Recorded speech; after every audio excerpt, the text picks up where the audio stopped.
इसके साथ ही हमारी टेक्टोनिक प्लेट्स में भी हलचल हुई। अब तक हमारे सभी द्वीप अपनी अपनी स्थिति पर थे। केवल एक और नई संरचना होना बाकी थी, जिसके तहत दो बड़े महाद्वीप अपनी जगह से खिसक कर एक दूसरे के करीब आ गए। ये वही द्वीप थे जिन्हें आज हम भारत के नाम से जानते हैं। भारत ने अफ्रीका से अलग होकर एशिया तक पहुंचने में कई लाखों करोड़ों साल लगाए। ऐसे में जब ये टेक्टोनिक प्लेट्स एशिया से जा मिली तो हिमालयन रेंज का निर्माण हुआ। इस निर्माण में कई ऐसी श्रृंखला विकसित हुई जिसके चलते उत्तर में भारत की भौगोलिक स्थिति बदल गई। इसके साथ ही मौसम के पैटर्न में भी भारी बदलाव आया। इस टकराव के चलते दुनिया के सबसे बड़े माउंटेन माउंट एवरेस्ट का भी निर्माण हुआ और इसके निर्माण के साथ ही ये तय हो गया कि आने वाले भविष्य में भारत में कई बड़ी नदियों का भी निर्माण होने वाला है, जो इस पूरे द्वीप की फॉर्मेशन को काफी हद तक बदलने वाला था।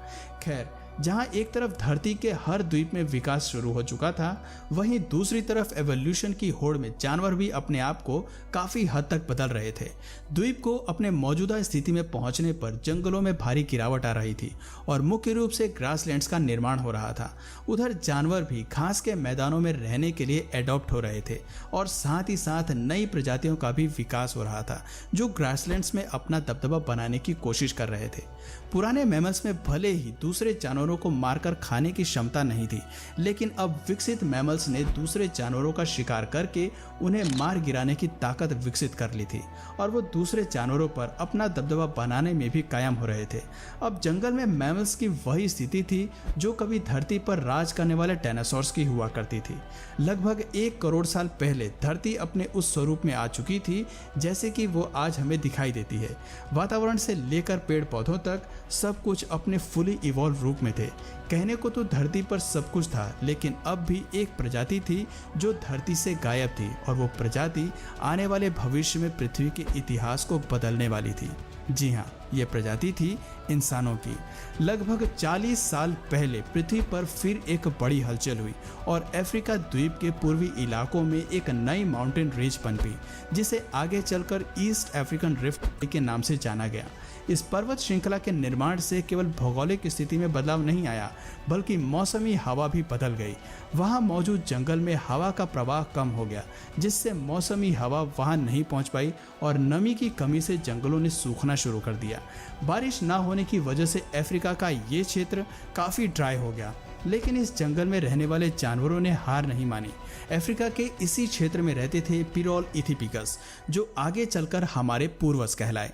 पेड़ पर रहने वाले ये बंदर एक टहनी से दूसरे पर जाने के लिए अपने आगे के हाथों का सहारा लेते थे और कभी कभी पेड़ों पर 2 पैरों पर भी खड़े हो जाते थे। हालांकि ये अभी तक जमीन पर नहीं चल पाए थे, लेकिन इनमें खड़े होने की क्षमता पहले से ही विकसित हो चुकी थी। इससे पता चलता है कि 2 पैरों पर चलना इंसानों की नहीं बल्कि एप्स की खोज थी। फर्क सिर्फ इतना था कि वो पेड़ों पर रहते थे, लेकिन जलवायु परिवर्तन के चलते जल्दी ही जमीन पर उतरने वाले थे। इनमें से कई प्रजातियां चिंपैंजी के रूप में विकसित हुईं, तो कुछ इंसान बनने के लिए विकसित हो गईं। इनकी आने वाली पीढ़ियों ने खुद को बनाने के लिए और अपने विस्तार के लिए पेड़ों से निकलकर जमीन का रुख अपनाया। आर्डिपिथिकस रेमेडीज ही वो पहले एप्स थे जो भोजन और एक नए घर की तलाश में पेड़ों से उतरकर जमीन पर आए। लाखों सालों के इस एवोल्यूशन में एप्स अफ्रीका के हर क्षेत्र में फैल गए थे, लेकिन इनके हाथ अभी भी काफी लंबे थे। पेड़ों पर इधर उधर झूलने की वजह से इनके हाथ का आकार बिल्कुल टांगों की तरह ही था। ऐसे में कई हजार साल तक विकास से गुजर जाने के बाद इनके शारीरिक ढांचे में काफी कुछ बदलाव आने लगा था। अब ये 2 पैरों पर बेहतर तरीके से चल सकते थे और ज्यादा से ज्यादा एनर्जी बचा सकते थे। ऐसे में ये ज्यादा दूर तक नजर रख सकते थे, अपने लिए भोजन खोज सकते थे और हाथ की मदद से उन्हें खा भी सकते थे। समय के साथ साथ विकास की ये प्रक्रिया चलती रही, जिससे एप्स के शारीरिक ढांचे के साथ उनके स्कल की बनावट में भी बदलाव होता गया। पहले जो सर आकार में छोटा था, अब वो बढ़ता गया।